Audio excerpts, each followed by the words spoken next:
Thank you, thank you, thank you, thank you. परमपिता परमेश्वर, हम आपका हृदय से धन्यवाद करते हैं क्योंकि आप धन्यवाद के योग्य हैं। आपकी शरण में आते हैं समर्पण करते हुए, आपका धन्यवाद करते हुए, आपकी बड़ाई करते हुए, क्योंकि प्रभु आपकी महिमा परम्पार है और आप बुद्धि से भरपूर हैं और आप जीवन से भरपूर हैं, आप सत्य से भरपूर हैं और आप सामर्थ्य से भरपूर हैं। हम आपका धन्यवाद करते हैं और चाहते प्रभु हम अपने जीवन का स्रोत आपको मानते हैं, ताकि आपकी सामर्थ्य के द्वारा हम जीवन में जयवंत और फलवंत होकर आपकी महिमा का कारण बने। इसलिए प्रभु हम आपके वचनों का आदर करते हुए और पवित्र आत्मा का आदर करते हुए आपके समीप आते हैं, ताकि पवित्र आत्मा के द्वारा जब आपके वचन हमारे हृदय में जाएं तो हमारा हृदय आपकी सामर्थ्य से और आपकी दी हुई बुद्धिमानी को प्राप्त करें और हम आपके मार्गदर्शन में बने रहें और आपके मार्गदर्शन में जीवन व्यतीत करें, ताकि हमारा जीवन आपकी महिमा का कारण बने। सारी महिमा आपको मिले। इस प्रार्थना को आपके इकलौते पुत्र प्रभु यीशु मसीह के नाम से मांगते हैं, आमीन। Praise the Lord. The glory of God part 87 में हम लोग एक पॉइंट आगे बढ़ेंगे और आज हम देखेंगे little knowledge is a dangerous thing. लोग विश्वासी आपको बहुत मिलेंगे, मसीही आपको बहुत मिलेंगे, लेकिन किस प्रकार के मसीही, उनको कितना मालूम है, क्या मालूम है, परमेश्वर के वचन के आधार पर हम इस विषय को जाकर परखेंगे और सीखेंगे। होशे नबी की पुस्तक उसका 4 अध्याय और उसका 6 पद। यहाँ पर ये माइनर प्रॉफिट है, यानी ये एक भविष्यवक्ता है जो परमेश्वर के वचन में भविष्यवाणी कर रहा है और कह रहा है। होशे नबी की पुस्तक और उसका 6 अध्याय और 4 अध्याय और उसका 6 पद। मेरे ज्ञान के ना होने से मेरी प्रजा नष्ट हो गई। ये परमेश्वर कह रहा है, मेरे ज्ञान के ना होने से मेरी प्रजा नष्ट हो गई। तूने मेरे ज्ञान को तुच्छ जाना है, इसलिए मैं तुझे अपना याजक रहने के लिए अयोग्य ठहराऊंगा। परमेश्वर याजकों को भविष्यवक्ता के द्वारा कह रहा है, क्योंकि ये जिम्मेदारी याजक की होती है कि लोगों को परमेश्वर की सच्चाई बताए, लोगों को परमेश्वर का ज्ञान दे। ज्ञान का मतलब जानकारी। इसलिए कि तूने अपने परमेश्वर की व्यवस्था को तज दिया है, मैं भी तेरे बाल बच्चों को छोड़ दूंगा। और परमेश्वर ने वाकई में जो यहाँ पे लिखा हुआ है ना भविष्यवाणी, ये परमेश्वर ने कर दी है। याजकों के बच्चों को छोड़ दिया, याजकों को छोड़ दिया, जाओ करते रहो। आज याजक लोगों पर डिपेंड है, परमेश्वर पे नहीं डिपेंड। आप किसी भी उसमें जाके देख लीजिए, याजकों की कोई वैल्यू नहीं है। क्यों? क्योंकि परमेश्वर के विषय का ज्ञान, परमेश्वर के विषय का सत्य ज्ञान, जो सच्ची जानकारी है, उसको याजकों ने छिपा लिया और याजक पैसा कमाने लगे। परमेश्वर के वचन पर के नाम पर पैसा कमाते हैं, जानकारी के नाम पे पैसा कमाते हैं। आज पूरे संसार में यही हो रहा है। आप जीवन के किसी क्षेत्र में, आप किसी डॉक्टर के पास चले जाइए, वहां पैसा कमाएगा वो आपसे। आप किसी इंजीनियर के पास जाइए, वो भी पैसा कमाएगा। हर जगह पैसे के लिए लोग काम कर रहे हैं। हाँ, और इसी को हम इंग्लिश में देखेंगे। इंग्लिश में है 4 अध्याय का 6 पद। My people are destroyed for lack of knowledge. जब आदम और हवा ने फल खाया था, they lost the knowledge of God. परमेश्वर के विषय का ज्ञान उनके दिमाग से, उनके दिल से, उनके जीवन से निकल गया। इसी को स्पिरिचुअली डेड बोला गया। आत्मिक तौर पे मृतक होने का मतलब है गॉड, कॉन्शियसनेस ऑफ गॉड नहीं है। Lack of the consciousness of God, यानी हमारा आत्मा वाला पार्ट ही नहीं है और परमेश्वर आत्मा है। हमारी आत्मा परमेश्वर की आत्मा के साथ जुड़ सकती है, और जब तक हमारा आत्मा मृतक है, परमेश्वर की आत्मा के संपर्क में जाने पर भी हमको कोई यानी गॉड कॉन्शियसनेस नहीं आएगी। तो आप ऐसे लोगों को देखिए जो लगातार वचन सुनते हैं, लगातार आते हैं, लेकिन उनके जीवन में परिवर्तन नहीं होता, because they are dead in spirit, वो आत्मिक तौर पर मृतक हैं और इसलिए परमेश्वर के वचन का कोई भी प्रभाव उनके जीवन में नहीं होता है, क्योंकि वो प्रभाव उनकी आत्मा से शुरू होगा। इसलिए जब कोई बॉर्न अगेन होता है, इसका मतलब वो आत्मिक, उसका आत्मा जी गया है। अब पवित्र आत्मा का के द्वारा जो वचन है वो उसके जीवन में प्रभाव डालेगा, वो करने लगेगा, वो सुनने लगेगा और चलने लगेगा, मानने लगेगा। ये शुरुआत है। और यहाँ पे परमेश्वर इसीलिए कह रहा है कि परमेश्वर की सच्ची जानकारी ना होने के कारण लोग मर रहे हैं और नष्ट हो रहे हैं, अनंत मृत्यु का हिस्सा बन रहे हैं। My people are destroyed for lack of knowledge because you, यानी यू का मतलब कौन है? क्योंकि तुमने, यानी याजकों ने, the priestly nation have rejected knowledge, यानी परमेश्वर के विषय का ज्ञान याजकों ने रिजेक्ट किया। I will also reject you that you shall be no priest to me, इसलिए परमेश्वर ने अब कह दिया अब मेरे लिए कोई याजक नहीं। तो अब परमेश्वर के यहां याजक कौन है? केवल प्रभु यीशु मसीह। He is the priest for ever and king for ever. तो अब यीशु मसीह के अलावा कोई याजक नहीं है और परमेश्वर यीशु मसीह के द्वारा जो उद्धार पाते हैं उन लोगों को ही ग्रहण करेगा। अब आप बताइए कौन से याजक के पास जाएंगे प्रार्थना कराने? कौन से याजक के पास जाएंगे परमेश्वर के विषय का ज्ञान प्राप्त करने? है ही नहीं, पृथ्वी पर ही नहीं। परमेश्वर ने उनको रिजेक्ट कर दिया था मलाकी होशे के द्वारा ये भविष्यवाणी करके, reject you that you shall be no priest to me seeing you have forgotten the law of your God, क्योंकि तूने मेरी व्यवस्था को तू भूल गया। I will also forget your, मैं भी तुम्हारे बच्चों को भूल जाऊंगा। अगर आप परमेश्वर का वचन भूल जाते हैं, परमेश्वर आपको भूल जाएगा। इतना वचन का इंपॉर्टेंस है, इतनी इंपॉर्टेंस है। परमेश्वर की उपस्थिति की इंपॉर्टेंस है, परमेश्वर के वचन की इंपॉर्टेंस है, कलीसिया की इंपॉर्टेंस है। इन सब बातों को जो बहुत महत्वपूर्ण है परमेश्वर की ओर से, इनको जरा सा भी हल्के में ना लें। इसके साथ कभी भी लूज डीलिंग नहीं होनी चाहिए, बहुत समझदारी के साथ, सोच समझ के साथ। दिस फ्रेज, यानी ये जो कहावत है ना कि थोड़ा सा ज्ञान ये खतरनाक है, थोड़ी नॉलेज जो है वो खतरनाक है। This phrase explains about how little and incomplete, थोड़ा सा ज्ञान का मतलब है इनकम्प्लीट नॉलेज, अधूरा ज्ञान। थोड़ा सा ज्ञान का मतलब अधूरा ज्ञान। Incomplete knowledge can become a dangerous thing in our day to day life, हमारे प्रतिदिन के जीवन में ये बहुत खतरनाक चीज है। कैसे? आप उन डॉक्टरों के पास जाइए जिन्होंने MBBS नहीं किया है, आपको बहुत ढेर सारे मिलेंगे जिन्हें हम झोला छाप डॉक्टर बोलते हैं। झोला छाप डॉक्टर के पास आप जाइए, दवाई लीजिए, आपको हो सकता है कि कुछ समय तक आपकी तकलीफ में आपको आराम मिल जाए, लेकिन लॉन्ग टर्म में देखेंगे तो आपके शरीर में ऐसी समस्याएं खड़ी होंगी और फिर आप बड़े बड़े डॉक्टरों के पास जाएंगे, वो कहेंगे भैया कहाँ खाली हो, कहाँ चले गए, और आप बहुत गंभीर बीमारियों का शिकार हो जाएंगे। और ऐसे लोगों को अगर आप गूगल में जाके देखें, ऐसे लोग ढेर सारे लोगों को इलाज के नाम पे मार रहे हैं और लोग बच नहीं सकते। मालूम क्यों? अच्छे डॉक्टर के पास जाएंगे, टाइम लगेगा, पहली चीज आपका समय बहुत लगेगा, दूसरा आपका पैसा लगेगा, और वहां पर आपको इंतजार करना पड़ेगा, लाइन लगेगी, वो पसंद नहीं है। एक पास में चले जाओ, टिकिए ले आओ, खा लो, ये मानसिकता चलती है।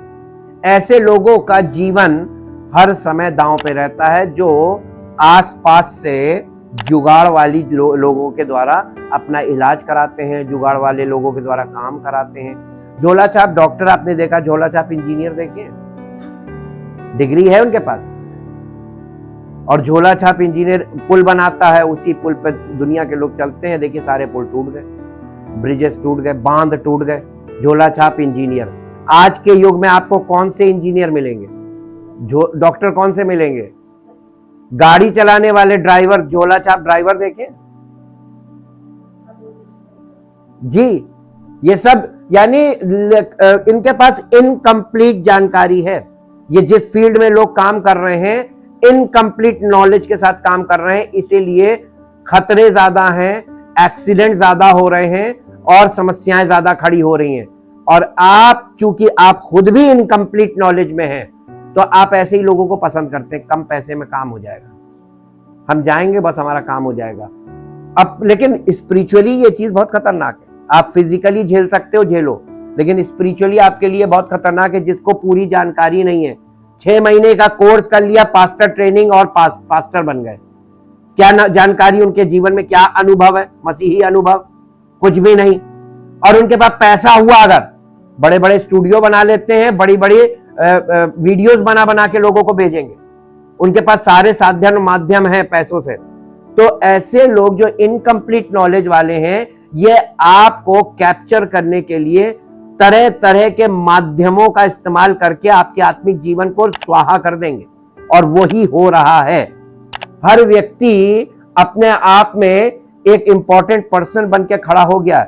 यीशु मसीह से भी ज्यादा इंपॉर्टेंट हो गए लोग सेवक लोग। लोगों की जिंदगियों में मैंने देखा है, लोगों की जिंदगियों में सेवकों की वैल्यू इतनी है जितनी यीशु मसीह की नहीं है।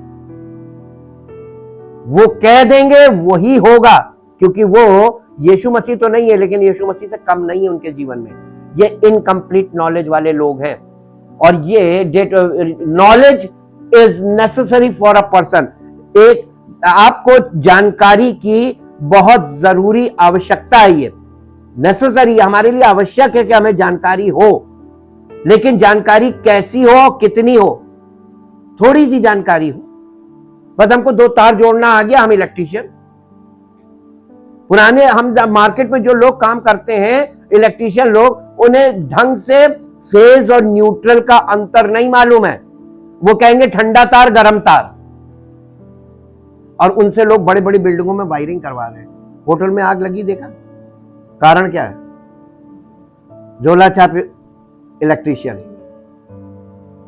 जब ये लोग काम करेंगे तो इस तरीके के छोटे छोटे नहीं, बड़े बड़े हादसे होंगे।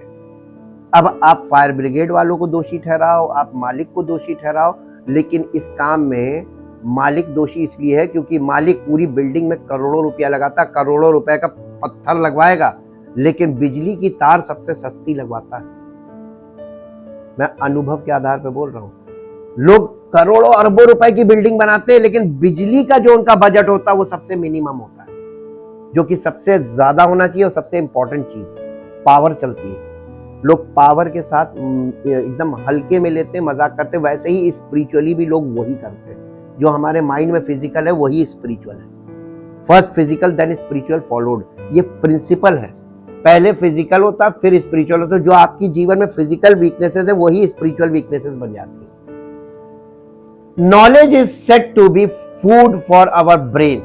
ये जो नॉलेज है ना, जानकारी, ये हमारे ब्रेन के लिए, हमारे दिमाग के लिए भोजन का काम करती है, फ्यूल है। कल हम फ्यूल की बात कर रहे थे। ये नॉलेज जो है ना, यही आपका ईंधन है। आपका नॉलेज आपकी ईंधन है। जितना सही ईंधन होता है उतनी लंबी दौड़ आप दौड़ सकते हैं जीवन में, और उतनी सॉलिड दौड़ सकते हैं। ये नॉलेज का काम करता है। A brain with knowledge is always active. जो ब्रेन, जिसका दिमाग नॉलेज से भरता रहता है, ये रोज भरने की जरूरत है, और नॉलेज को हमेशा अपडेट रहने की जरूरत है। आपने ट्रेनिंग करी है सन 72 में, और ट्रेनिंग के बाद आप बिल्कुल डिस्कनेक्ट हो गए अपने टेक्निकल फील्ड से, आप अपडेटेड नहीं है, तो आज आपके फील्ड में कहां पहुंच गए, कहां पे क्या तरक्की हो गई, क्या अपडेशन हुए, आपको नहीं है। आपको प्रतिदिन अपडेट भी रहना है, क्योंकि नॉलेज प्रतिदिन अपडेट करने वाली चीज है। इसीलिए always ready to update your minds. अपने मन को प्रतिदिन अपडेट करो। रिन्यूअल ऑफ माइंड इसी को बोलते हैं। और जो जिनके दिमाग में नॉलेज सही रहती है, अपडेटेड नॉलेज होती है, उनका दिमाग बहुत एक्टिव काम करता है। चट चट चट, अच्छा ये नहीं हो रहा, ऐसे नहीं, ऐसे होगा। आपका दिमाग active. Knowledge should be attend at any cost. ये जो जानकारी है, इसको किसी भी कीमत पे आपको प्राप्त करने की आवश्यकता है, और कोई आपके द्वार पे आकर जानकारी नहीं देगा। इसके लिए आपको आना पड़ेगा। इसीलिए कलीसिया का बहुत महत्व है, क्योंकि यहां पर आप आत्मिक जानकारी में अपडेटेड रहते हैं जब आप कलीसिया में बने रहते हैं। और जब आप कलीसिया से दूर चले जाते हैं तो आपका अपडेशन खत्म हो जाता है। बट अ लिटिल नॉलेज और इनकम्प्लीट नॉलेज दो be better than no knowledge, यानी थोड़ी जानकारी या अधूरी जानकारी होने से अच्छा है कि आपको बिल्कुल जानकारी ना हो। पूछिए क्यों? क्योंकि बिल्कुल जानकारी नहीं होगी तो आपको एक बार में समझ में आ जाएगा, लेकिन अगर आपको थोड़ी और गलत जानकारी होगी, इनकम्प्लीट होगी, अधूरी जानकारी, आपके जीवन भर आप वचन सुनेंगे, आपके ऊपर कोई फर्क नहीं पड़ेगा। ये बिल्कुल अनुभव की बात बता रहे हैं, क्योंकि आपके दिमाग में चलेगा वहां तो वो ये बोलते हैं, यहाँ ये बोलते हैं। आपकी पड़ोसन वहां जाती है, वो आपको रोज बताती है हमारे यहाँ ये हुआ, अच्छा हमारे यहाँ तो नहीं होता। आपका दिमाग उधर उछलने लगता है, क्योंकि शरीर अभिलाषी है ना। अच्छा तुम्हारे यहाँ होता, हम भी चलेंगे तुम्हारे यहाँ। आप उसको अपनी जगह नहीं खींच के लाएंगे सही जगह, क्योंकि सही जगह आप खुद ही नहीं है अभी। आपका मन यहीं डामाडोल हो रहा है कि कब मैं यहां से भागूं, मौका मिले तो मैं भागूं। और गलत जगह पे आपका मन ललायित रहेगा कि अरे वहां हम भी जाए। ये आपके चॉइस है, और ऐसे चॉइस काम करती है। दो बेटर, अच्छा ये है कि आपको कोई जानकारी ना हो, अगर गलत और अधूरी जानकारी है। इज ऑलवेज लिटिल और incomplete knowledge is always dangerous, ये हमेशा खतरनाक है। अ पर्सन विथ लिटिल और incomplete knowledge lives in a false world. मालूम है सबसे चौंकाने वाली बात यह है कि जिनकी जानकारी कम होती है या अधूरी जानकारी होती है, वो एक झूठे संसार में निवास करते हैं। अब हमारे देश में आप जरा मॉनिटर कीजिए ऑब्जर्वेशन से कि हमारे यहाँ के लोग क्यों नहीं चेत रहे हैं कि बहुत भयानक समय आ रहा है, आर्थिक रूप से बहुत बुरा समय आ रहा है। क्यों नहीं चेत रहे?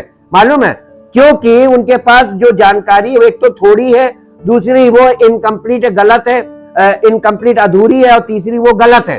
और गलत जानकारी के कारण उनके अंदर गलत मानसिकता काम करती है, और वो एक ऐसी दुनिया में है अपने सोच की जो गलत है, false.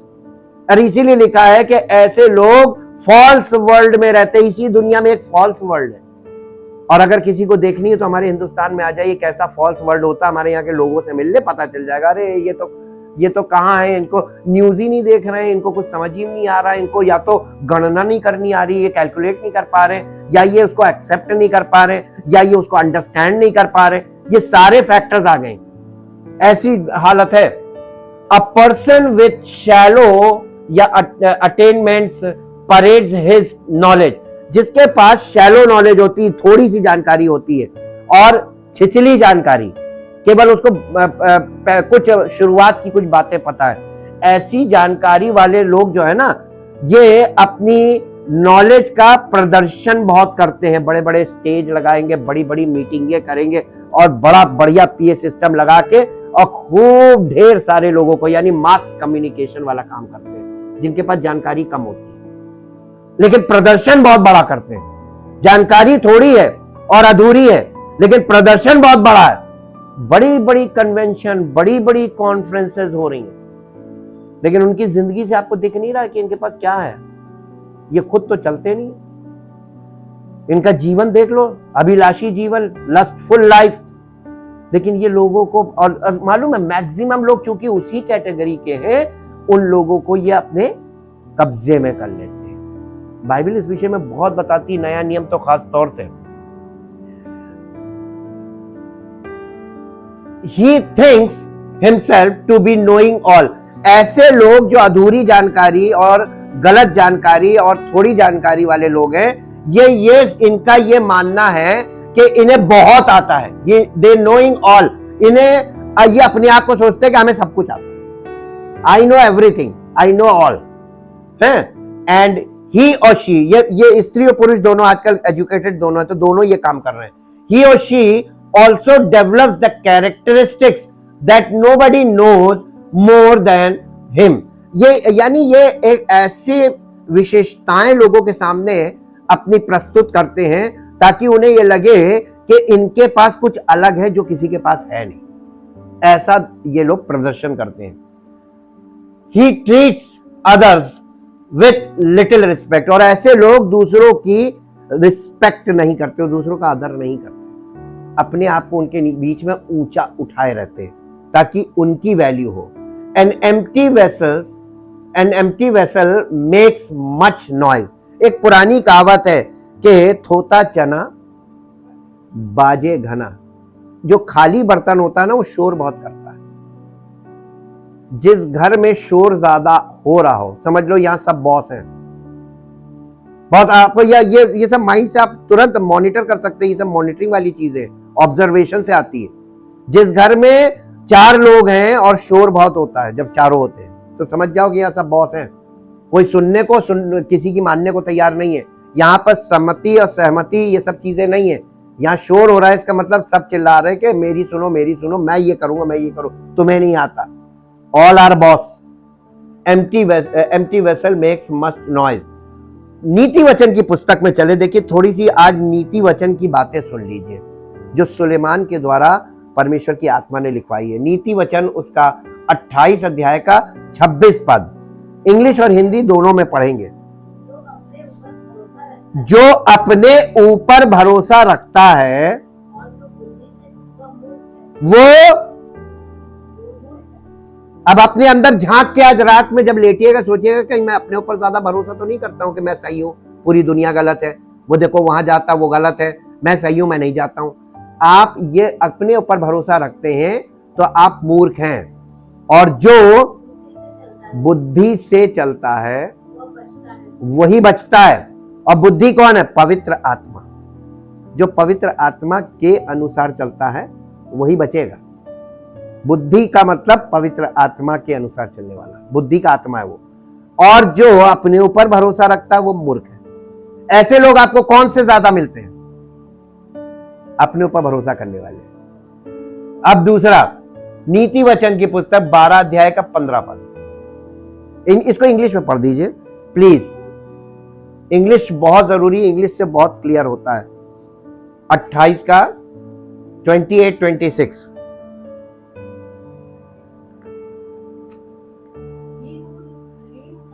He who leans on, trusts in, and is confident of his own mind and heart is a self-confident fool। अब आप यहां पर एक चीज सीखिए, सेल्फ कॉन्फिडेंट का मतलब है अपने ऊपर भरोसा रखने वाला व्यक्ति।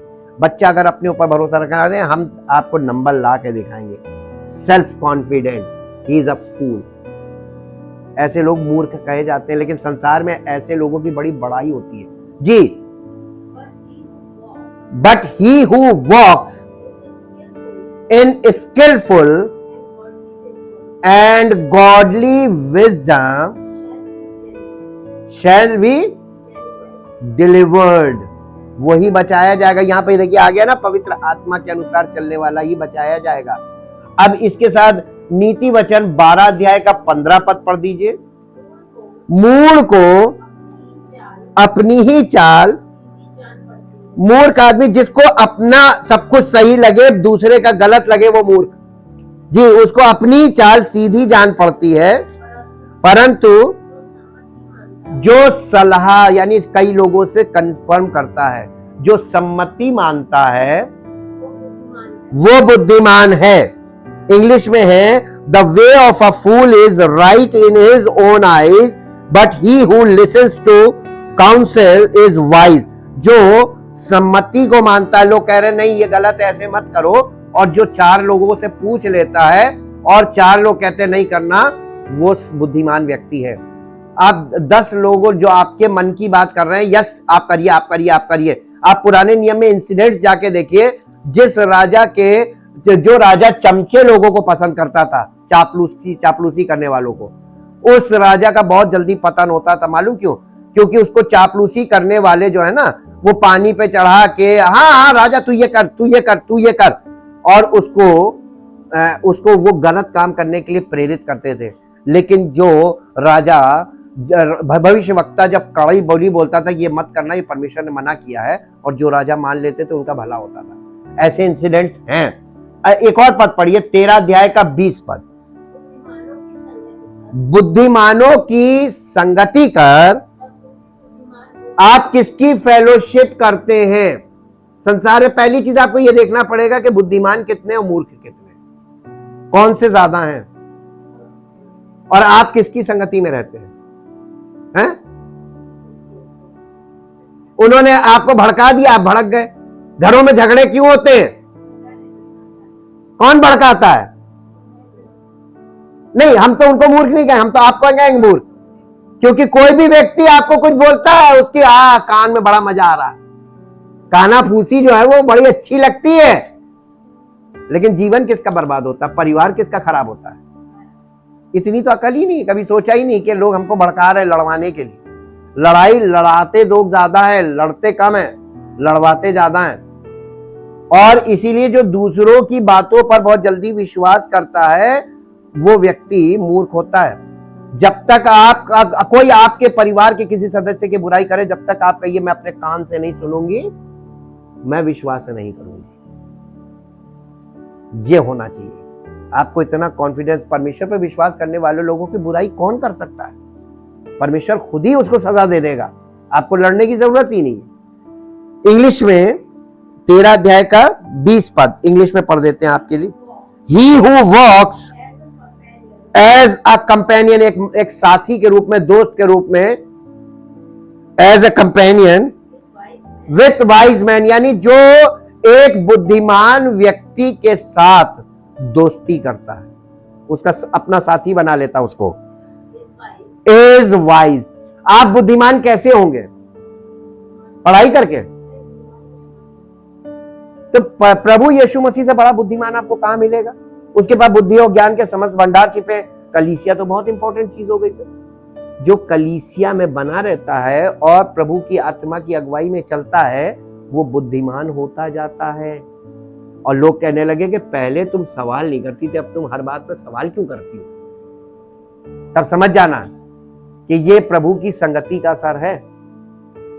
हर बात में क्वेश्चन करना ये आपका कर्तव्य होना चाहिए। हर चीज को आंख बंद करके विश्वास करना और फॉलो करने लगना, ये मूर्खता की निशानी है। एक और पद पढ़िए, 10 अध्याय जी। But he who associates with self confidence, यानी कोई इस ऐसे व्यक्ति पर जो अपने ऊपर भरोसा रखता है, वो घमंडी कहते हैं उसको बाइबल के अनुसार, उसके ऊपर भरोसा करता है कि ये जो कह रहा है बिल्कुल सही है, वो मूर्ख है। फूल इज फूल, यानी वो व्यक्ति उस मूर्ख के चक्कर में खुद मूर्ख बन जाता है। एंड शेल, ऐसे लोग अपने आप को बहुत स्मार्ट समझते हैं कि हम बहुत स्मार्ट है। नहीं, कोई स्मार्ट नहीं है, तुम मूर्ख हो। तुम अपने आप को भी धोखा दे रहे हो और तुम्हारे साथ साथ जो दोस्ती में है उन सबको धोखा दे रहे हो। तुम धोखेबाज हो। 10 अध्याय नीति वचन 10 अध्याय का 17 पद पढ़िए। जो शिक्षा पर चलता वो जीवन के मार्ग पर है, परंतु जो डांट से मुंह मोड़ लेता है वो भटकता है। डांट लोगों को बहुत बुरी लगती है। आप डांट दीजिए तो लोग आपके साथ आपके पास आना छोड़ देंगे, लेकिन ऐसे लोग मूर्ख होते हैं, वो भटकते हैं और फिर वो सारी जिंदगी भटकते हैं, क्योंकि डांट बिब्लिकल है। परमेश्वर डांटना पसंद करता है। परमेश्वर अपनी आत्मा के द्वारा और अपने वचन के द्वारा हमें डांटता है। कलीसिया के लोगों को अगर परमेश्वर की आत्मा की डांट नहीं पड़ी तो वो परमेश्वर के बच्चे नहीं, क्योंकि हर माँ बाप अपने बच्चों को डांटते हैं। डांट खाना बच्चों के लिए लाभदायक होता है। और जो लोग डांट नहीं खाते वो भटकते और फिर मालूम वो इनके चक्कर पड़ जाते हैं। इनकम्प्लीट नॉलेज वाले उनको शिकार कर देते हैं। इन अ नटशेल, यानी अगर हम सारी इन सब बातों को समअप करें, इन अ नटशेल, सारी बातों को एक करके बताएं, the false belief of knowing everything brings about total ruin for him. यानी जो लोग अपने आप को ये सोचते हैं कि झूठा विश्वास करते हैं कि हमें सब कुछ मालूम है और जो हम कर रहे हैं वो बिल्कुल सही है, वो उनका विनाश हो जाता है, उनका जीवन बर्बाद हो जाता है, उनका परिवार बर्बाद हो जाता है। गलातियों की पत्री 6 अध्याय उसका 3 पद पढ़िए। क्योंकि यदि कोई कुछ ना होने पर भी अपने आप को कुछ समझता है तो अपने आप को धोखा देता है। अपने आप को कुछ कभी मत समझिएगा कि मुझे सब कुछ आता है और ये बात गलत है, ये उनकी मुझे ये वाली बात नहीं समझ में आई। जब आपको परमेश्वर का वचन, परमेश्वर की आत्मा के द्वारा कुछ बोले तो उन बातों का बुरा नहीं मानिएगा, बल्कि उसको समझिएगा कि परमेश्वर ऐसी बात क्यों कह रहा है। यिर्मयाह नबी की पुस्तक 9 अध्याय उसका 23 और 24 पद पढ़िए। यहां यिर्मयाह भविष्यवक्ता के द्वारा परमेश्वर कुछ कह रहा है। यहोवा यूं कहता है, बुद्धिमान अपनी बुद्धि पर घमंड ना करे और ना वीर अपनी वीरता पर और ना धनी अपने धन पर घमंड करे, परंतु जो घमंड करे वो इसी बात पर घमंड करे कि वो परमेश्वर को जानता और समझता है। केवल जानना नहीं है, जानकारी काफी नहीं है, समझते कब है। आप आपके घर में आपके बच्चे हैं, आप कितने बच्चों को जानते हैं कि आपका बच्चा कौन सा है, कौन सा बच्चा कैसा है, कितना जानते हैं? नहीं जानते आप। वो आपके सामने क्या है बस आप वही जानते हैं, और आपके अलावा वो क्या है बाहर आप नहीं जानते हैं। वो तो उस दिन पता चलता है जब चीजें खुल के सामने आती हैं, जब कोई आपके दरवाजे पे आके कहता है आपके बच्चे ने ये किया, तब आपको पता चलता है आपका बच्चा ये भी करता है। तो आप उसको जानते कितना है? जितना वो आपके सामने प्रकट है, लेकिन आप उसको समझते कितना है? इसके बावजूद लोग अपने बच्चों को अभी तक नहीं समझ पाए कि उनके बच्चे उनसे रोज झूठ बोलते हैं, उनके बच्चे रोज उनको बहला लेते हैं और उनकी आंखों पे पर्दा डाल देते हैं, और वो लोग ऐसे कि वो पर्दा डला रहता है, चलो ठीक बच्चे हैं, ठीक हो जाएगा, अरे बच्चे हैं। जो आप हरकत करते हैं ना, हमारा परमेश्वर पिता ऐसी हरकत नहीं करता है। वो बच्चों को करेक्ट करता है और सजा देता है। क्यों? क्योंकि वो डिसिप्लिन वाला है, पिता है। वो इनडिसिप्लिन्ड बच्चों को बिल्कुल एक्सेप्ट नहीं करता है। और आपका यही स्वभाव, जो इसको कहते हैं लीनियंट स्वभाव, नरम स्वभाव, और ये नरम स्वभाव आपके बच्चों के लिए हथियार का काम करता है। आपके बच्चे आपको इमोशनली ब्लैकमेल कर लेते बड़े आराम से, लेकिन जो माता पिता हार्ड बैठते हैं उनके बच्चे ऐसा करने में सफल नहीं होते, और इसीलिए उनके बच्चे डिसिप्लिन में आ जाते हैं। जी, वो इस बात पे घमंड करे कि मुझे जानता है और मैं ही वो यहोवा हूं जो पृथ्वी पर करुणा, न्याय और धर्म के काम करता हूं, क्योंकि मैं इन्हीं बातों से प्रसन्न होता हूं। परमेश्वर किन बातों से प्रसन्न होता है? भजन कीर्तन से नहीं होता, प्रार्थना से भी नहीं होता। करुणा, न्याय, तुमने किसका हक मारा, वो बर्दाश्त नहीं है उसको। हक मार के आ रहे हो मेरे सामने, मैं आप प्रार्थना कर रहे हो, पहले जाकर उसका हक अदा करो, फिर आके प्रार्थना करना। परमेश्वर न्यायी परमेश्वर है। और लोगों के रिश्तों में मालूम क्या है? आपस में यही तो मतभेद है। किसी का हक, आपने किसी का हक मार दिया, किसी ने आपका हक मार दिया। कहता जाओ पहले ठीक करके आओ, मेल मिलाप करो और फिर मेरे पास आओ। क्योंकि परमेश्वर बहुत सच्चा न्यायी है। वो न्याय के साथ आपके सामने प्रकट होगा। वो ऐसा नहीं प्रकट होगा अच्छा मेरा बच्चा आ गया ना। मेरे साथ एक पद पढ़िए जो आपको मिलेगा नए नियम में, नए नियम की पुस्तक, और उसका 1 मिनट बता रहे, पहला कुरिन्थियों और उसका पहला अध्याय और 4 पद ऊपर हेडिंग होगी। पहला कुरिन्थियों पहला अध्याय और उसके 4 पद से पढ़ना है। ऊपर हेडिंग है 4 पद में, नहीं, मसीह में आशीषें, मसीह से आशीषें नहीं है, मसीह में आशीषें हैं।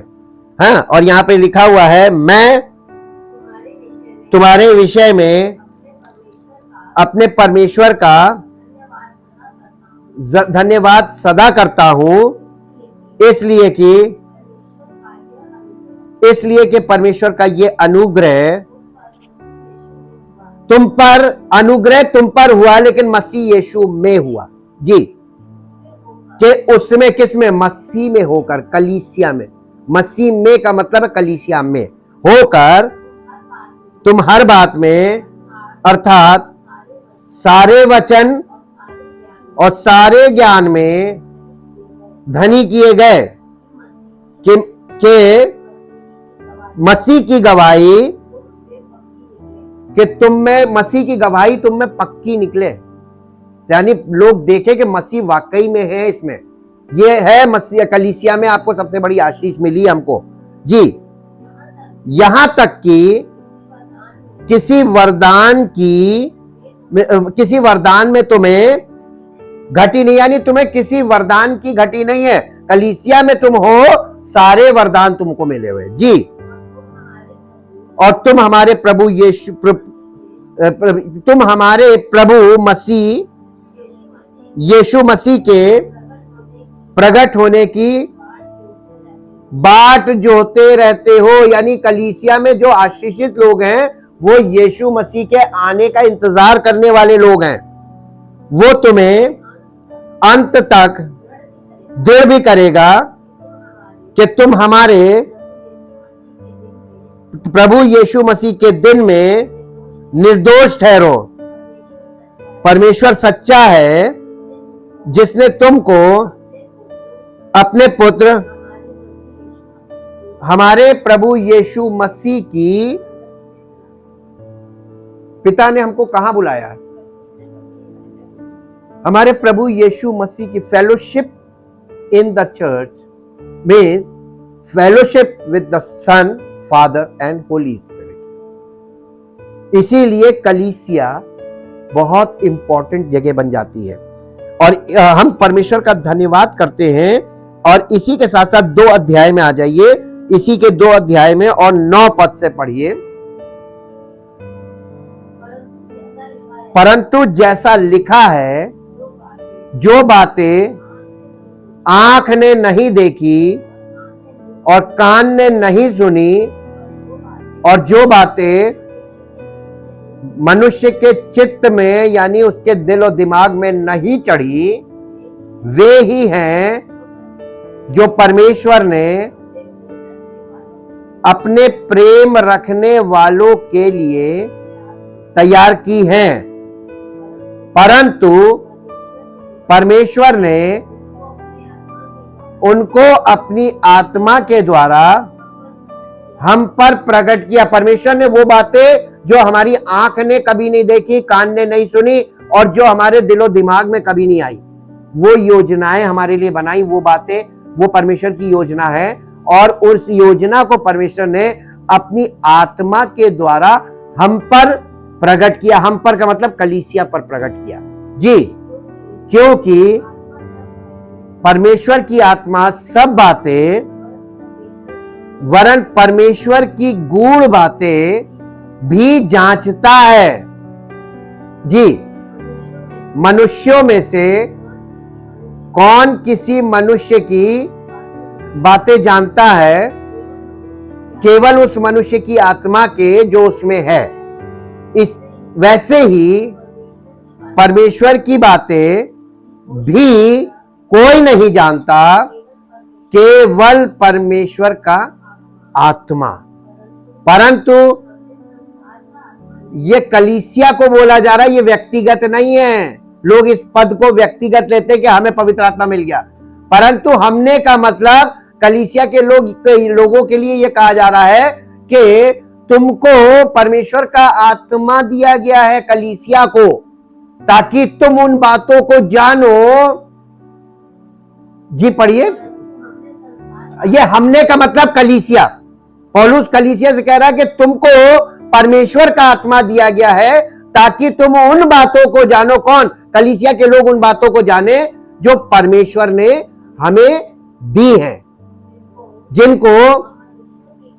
जिनको हम मनुष्यों के ज्ञान की नहीं, मनुष्यों के ज्ञान की सिखाई हुई बातों में नहीं, परंतु आत्मा की सिखाई हुई बातों में, आत्मिक बातें आत्मिक बातों से मिला मिला कर सुनाते हैं। और ये काम कलीसिया में पवित्र आत्मा कर रहा है, और ये कलीसिया के लिए वरदान है, ताकि आपको अनंत जीवन का वरदान मिले और अनंत जीवन के वरदान में आप जीवन व्यतीत करें।